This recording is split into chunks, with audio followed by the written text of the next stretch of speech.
नमस्कार, स्वागत है आप सभी का टाइम्स ऑन भारत आप देख रहे हैं और अर्ली प्राइम टाइम के सुपरहिट न्यूज बुलेटिन 4 का फायर में मैं हूं आपके साथ नैना यादव। मध्य प्रदेश और छत्तीसगढ़ में अब से कुछ देर के बाद में चुनावी शोर थमने वाला है। आखिरी दिन आज है एक तरह से चुनाव प्रचार। इस आखिरी दिन कांग्रेस और बीजेपी के तमाम दिग्गज नेताओं ने अपनी पूरी ताकत झोंक दी है। किसने क्या कहा, कैसे वोटर्स को अपने पक्ष में करने की कोशिश की, आगे डिटेल के साथ में पूरी खबर विस्तार से होगी। नमस्कार, मैं हूं प्रीति नेगी आपके साथ। उत्तराखंड में टनल में फंसे श्रमिकों को बचाने के लिए ऑपरेशन जिंदगी जारी है। 4 दिन बाद भी उत्तरकाशी के टनल से अब तक 40 कर्मचारी नहीं निकल पाए हैं। इसी बीच पीड़ित परिवारों का गुस्सा अब बढ़ रहा है। टनल के बाहर हंगामा और नारेबाजी हो रही है। ग्राउंड जीरो से आपको पूरी खबर हमारे संवाददाता बताएंगे। नमस्कार, आपके साथ मैं हूं दीपिका यादव। पाकिस्तान के सियालकोट में लश्कर आतंकी मुजम्मिल और उसके साथी ही अज्ञात बंदूकधारियों ने गोली मारकर मौत के घाट उतार दिया। बीते 20 महीनों में भारत के 24 दुश्मन ढेर हो गए हैं। पूरी इनसाइड स्टोरी आपको दिखाएंगे डिटेल में। नमस्कार, मैं हूं श्वेता भट्टाचार्य। मेट्रो शहर की खबरें तो आप देखेंगे ही, इसके साथ ही आपके शहर की बड़ी खबर क्या है ये भी हम आपको बताएंगे। 24 चेहरे की 24 खबरें भी विशेष होंगी। कुछ और खबरें आपको बताते हैं। जम्मू कश्मीर से खबर, जहां पर डोडा में एक दर्दनाक बस हादसा हुआ जिसमें 36 लोगों की मौत हो गई है जबकि 19 लोग घायल हो गए हैं। ये बस किश्तवाड़ से जम्मू जा रही थी। हादसे के बाद बस के परखच्चे उड़ गए। हम आपको बता रहे हैं कि कैसे ये पूरा हादसा हुआ और फिलहाल वहां के हालात कैसे हैं। पीएम मोदी ने पीड़ितों के लिए क्या घोषणा की है। जम्मू कश्मीर के डोडा में दर्दनाक हादसा हो गया। ये हादसा तब हुआ जब यात्रियों से भरी एक बस दुर्घटनाग्रस्त हो गई। बस की हालत को देखकर अंदाजा लगाया जा सकता है कि हादसा कितना भयावह था। मृतकों के शव सड़क पर बिखर गए जबकि कई यात्री गंभीर रूप से घायल हो गए। इन घायलों को जिला अस्पताल किश्तवाड़ और जीएमसी डोडा में भर्ती कराया गया है। डोडा से 15 किलोमीटर दूर रागी नल्ला अस्सर के पास यह हादसा हुआ। इस बस में 50 से ज्यादा यात्री सवार थे। घटना की जानकारी मिलते ही बचाव कार्य शुरू हो गया, लेकिन बस की हालत ऐसी हो गई कि शवों को निकालने में खासी मशक्कत करनी पड़ी।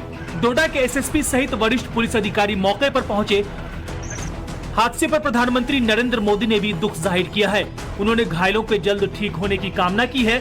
वहीं पीएम मोदी ने मृतकों के परिजनों को प्रधानमंत्री रिलीफ फंड से 2 लाख रुपए और घायलों को 50,000 रुपए देने की घोषणा की है। वहीं जम्मू कश्मीर के उपराज्यपाल मनोज सिन्हा ने घायलों को सभी जरूरी सहायता मुहैया करने के निर्देश दिए हैं। और खबर आंध्र प्रदेश से, जहां पर उस वक्त सनसनीखेज फैल गई जहां पर बंदरगाह पर मौजूद एक नाव में अचानक से आग लग गई। पानी में मौजूद नाव आग के गोले में तब्दील हो गई। क्या है पूरा मामला, दिखाते हैं इस रिपोर्ट में।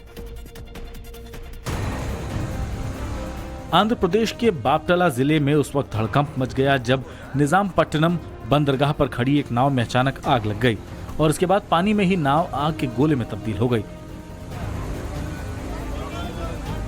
वीडियो में आप देख सकते हैं कि कैसे पानी में एक नाव जलती हुई नजर आ रही है। नाव के कुछ टुकड़े पानी में डूबे हैं और उन्हीं में से आग भी धधकती हुई दिखाई देती है।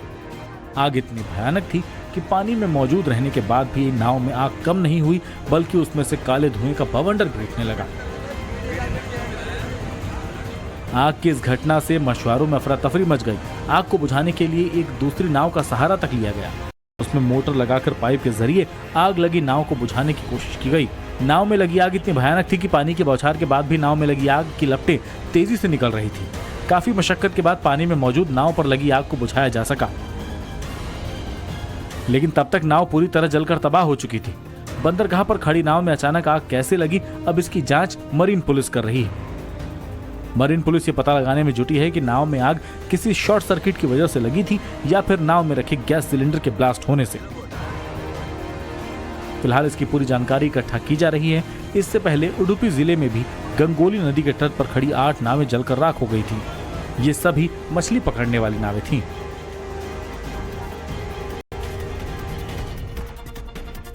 और देश में कई जगह आग ने कहर बरपाई है। इससे घटनास्थल पर अफरा तफरी तो मची ही, साथ ही लाखों रुपए का नुकसान भी हो गया। मुंबई और उससे सटे ठाणे में आग से लाखों के नुकसान होने की खबर है। वहीं उत्तर प्रदेश में भी कुछ जिले ऐसे हैं जहां पर लपटों का तांडव देखने को मिला।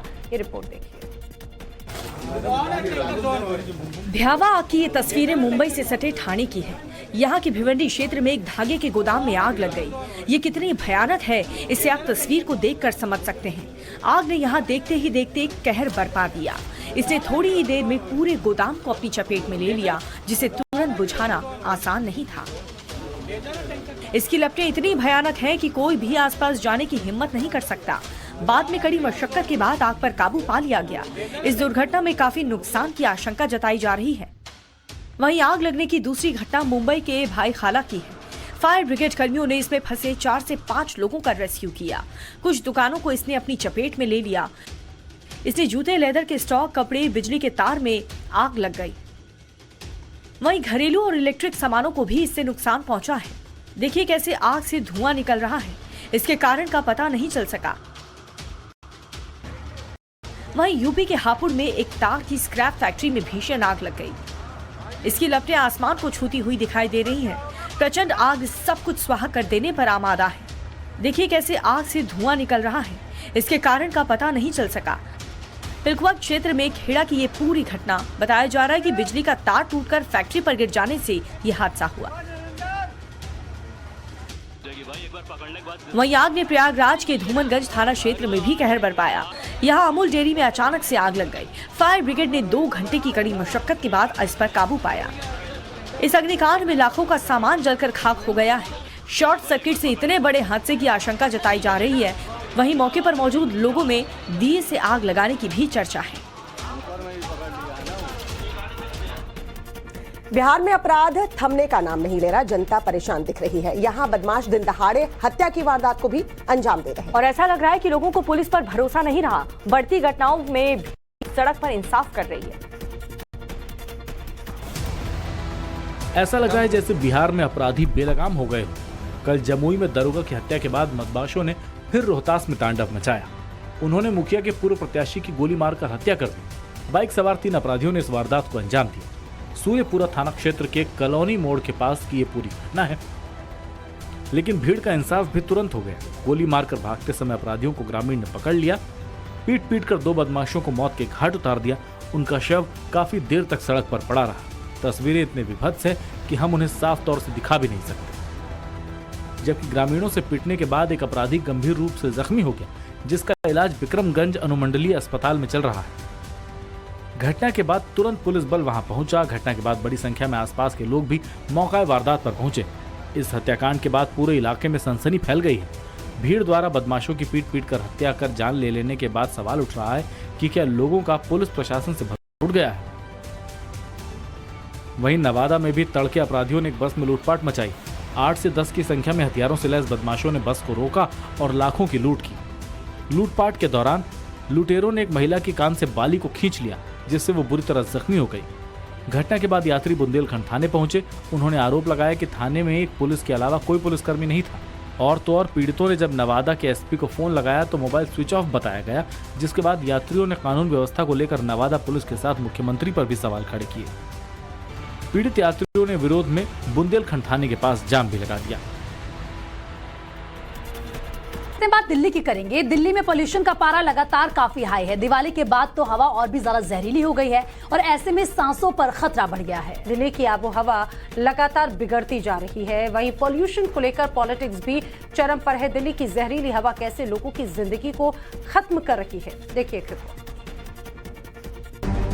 दिल्ली एनसीआर में आबोहवा लगातार बिगड़ती जा रही है। एयर क्वालिटी में कोई सुधार नहीं दिखाई दे रहा है। दिल्ली में ओवरऑल AQI 386 तक हो चुका है, जो सेहत के लिए काफी खतरनाक है।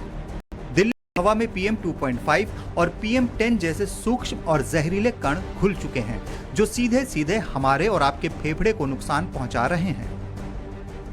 दिल्ली, नोएडा, गाजियाबाद और गुरुग्राम पिछले कई दिनों से गैस चेंबर बने हुए हैं। पर्यावरण एक्सपर्ट का कहना है कि पॉल्यूशन का लेवल अभी और बढ़ने की संभावना है, जो कि चिंता का विषय है। PM 2.5 और PM 10 कणों को खुली आंखों से भी देखा जा सकता है। दिल्ली NCR के लोग जहरीली सांस लेने के लिए मजबूर हैं।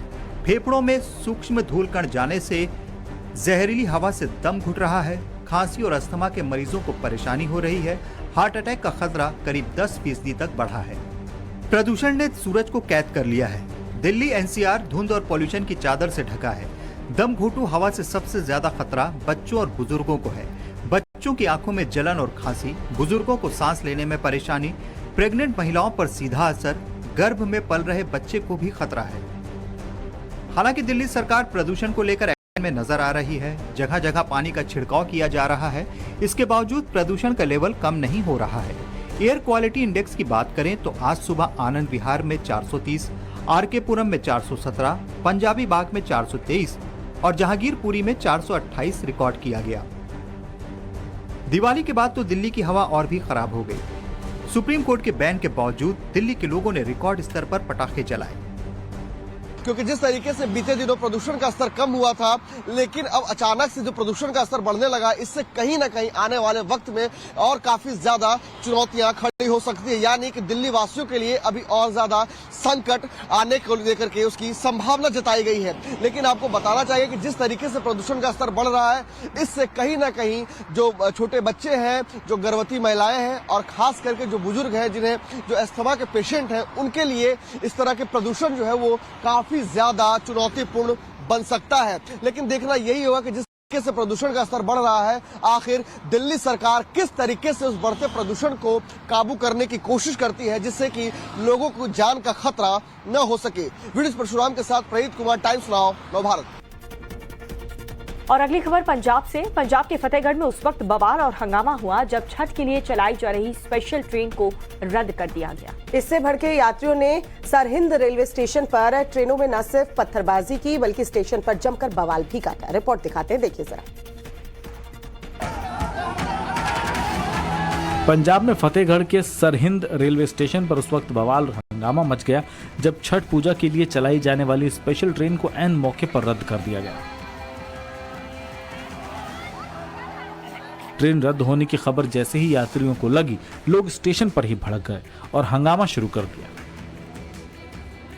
इतना ही नहीं, यात्री पटरी पर उतर गए और दूसरी ट्रेन पर पत्थरबाजी करने लगे।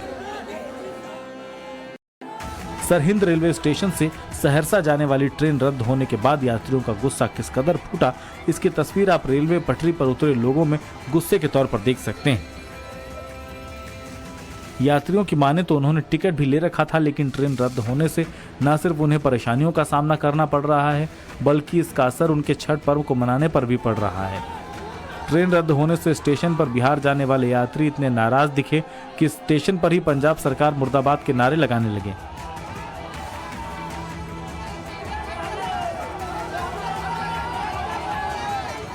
भड़के यात्री सरहिंद रेलवे स्टेशन पर जमकर हंगामा और बवाल करने लगे।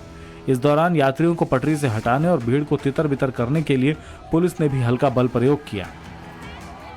लेकिन भड़के यात्री भी रेलवे पर अपनी भड़ास निकालने के लिए न सिर्फ जमकर पत्थरबाजी करने लगे, बल्कि स्टेशन पर जमकर हंगामा भी किया।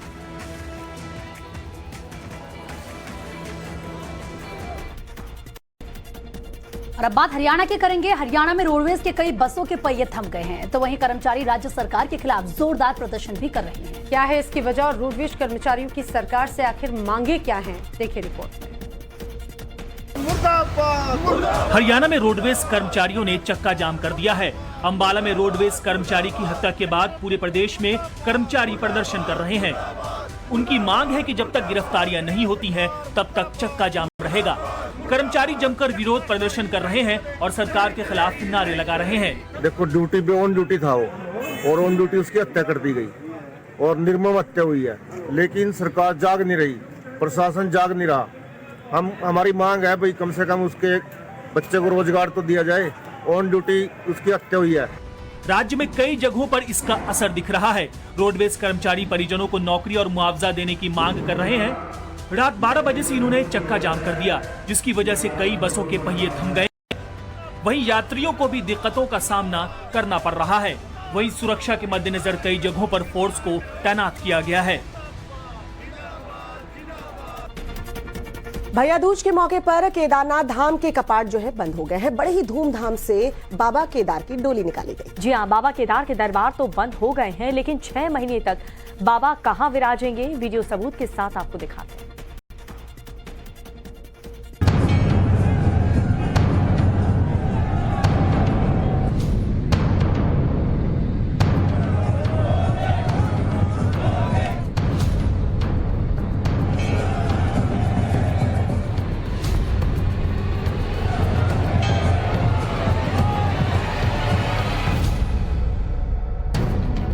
आस्था और भक्ति का सैलाब है।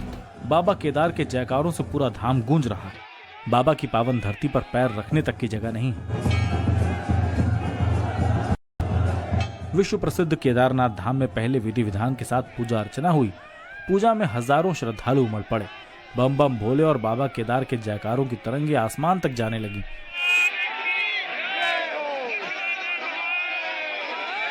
इस अलौकिक और भव्य दृश्य को जिसने भी देखा उसका मन गदगद हो गया। भक्तिमय स्वर लहरियों और बर्फबारी के बीच श्री केदारनाथ धाम के कपाट शीतकाल के लिए बंद हो गए। आज से यहाँ से केदारनाथ जी का डोली नीचे जाएगी। 17 तारीख को उखी मठ में वो 11 बजे वहाँ पहुँच जाएगी और 6 महीने तक वही निवास करेंगे। वो यात्रियों आने वालों केदारनाथ के वो दर्शन लेना हो तो शीतकाल में 6 महीना उखी मठ आकर के दर्शन ले सकते हैं। सुबह 4 बजे से मंदिर के गर्भगृह में पूजा अर्चना शुरू हुई। बाबा केदार के स्वयंभू लिंग को समाधि रूप देकर पुष्प, पूजन सामग्री और भस्म से ढक दिया गया, जिसके बाद बाबा केदारनाथ की पंचमुखी डोली ने हर हर महादेव के जयकारों और भारतीय सेना के बैंड की भक्तिमय स्वर लहरियों के बीच अपनी शीतकाल प्रवास उखी मठ के लिए प्रस्थान किया। बाबा केदार की डोली आहिस्ता आहिस्ता आगे बढ़ रही थी और पीछे पीछे हजारों श्रद्धालु चल रहे थे। डोली रात्रि प्रवास के लिए पहले पड़ाव रामपुर पहुंचेगी और 17 माह को बाबा केदार 6 माह की शीतकालीन पूजा अर्चना के बाद ओंकारेश्वर मंदिर में विराजमान हो जाएंगे। बाबा केदार के कपाट बंद होने के मौके पर मौसम साफ था, लिहाजा भारी तादाद में भक्तों ने पंचमुखी डोली के दर्शन